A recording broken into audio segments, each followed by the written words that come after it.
Hello, good morning! Maayong adlaw. For today's video, isi-share ko lang sa inyo maring ang experience ko dito sa Dr. Fish. At dito lang yan sa Chinatown in Yokohama. At syempre, ilalagay lang po natin ang ating mga bagay sa gilid-gilid mga maring. Kaso lang pala, meron pala silang basket-basket nga ibibigay sa iyo nga dyan mo ilalagay yung mga lahat ng mga gamit mo. At before tayo mag-start, magbayad muna tayo ng 100 yen or 370 pesos in Philippine money. Oh, ito na. Huhubarin na po natin ang ating sapatos mga maring or sandals or either kung ano man ang nilagay mo dyan sa imong paa. Tapos, ilagay lang po natin yan sa ilang mga basket-basket kay dyan daw natin ilalagay yung mga personal belongings natin mga maring. At after that, syempre maghugas na po tayo ng ating paa. Ay, hindi pa natanggalan pala ni Maring Yumi yung medyas niya. At dito na tayo maghugas ng ating paa mga maring sa ilang maliit na shower. Kaya nakatry di buda man kita mga maring, iato na akyat-akyat ng konti para hindi naman mabasa-basa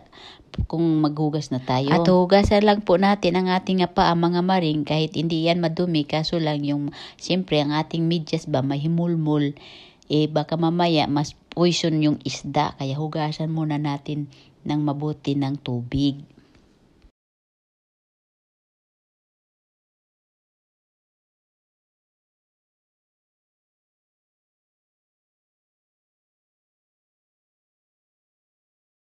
At tapos na natin ang hugasan ng ating paa, ay syempre, ato po din na i-off ang ating shower oy para dili magka kuan ba alkansi po sa tubig ang bayranan sining tag-iya anis ang kuan tindahan nga ni. Tapos punasan nato sang tissue.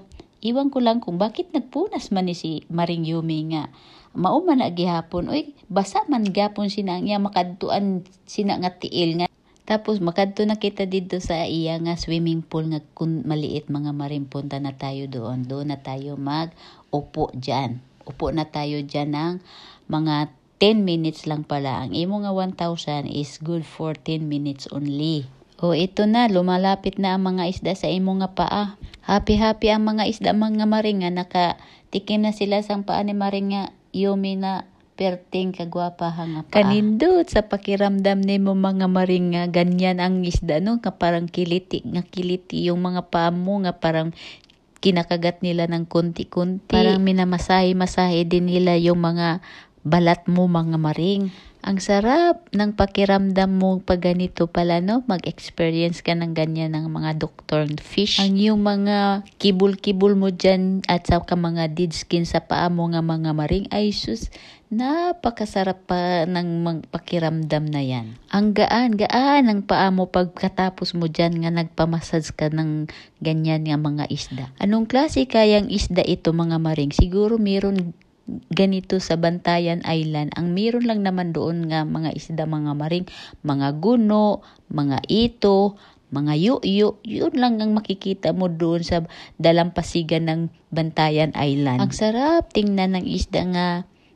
Gusto mo na lang nga paksiwon na ba, tapos lagyan mo ng dahon ng saging, tapos paksiwon, ay nako, masarap na yan nga isda. Pero ito, pakinabangan nila mga maring no? Ganyan pala ang mga style sa mga negosyante. Mindset ba? Mindset. Mga idea din ito ng mga insect, mga maring, kasi dito ito sa Chinatown sa Yokohama. Ialam naman natin basta mga insect, mga business-minded na kaya sila ba? Mga business-minded, kahit ano-ano na lang, basta manegosyuhan nila, okay na kayo. Kaya pala mayaman yan sila mga maring. At kahit saang lugar mga maring, makikita mo talaga ang mga Chinatown, di ba? Kahit anong lugar, international yan sila. Ganyan ka business-minded talaga ang mga Chinese, no? Kahit saan-saan sila nga lugar, nandyan talaga yan.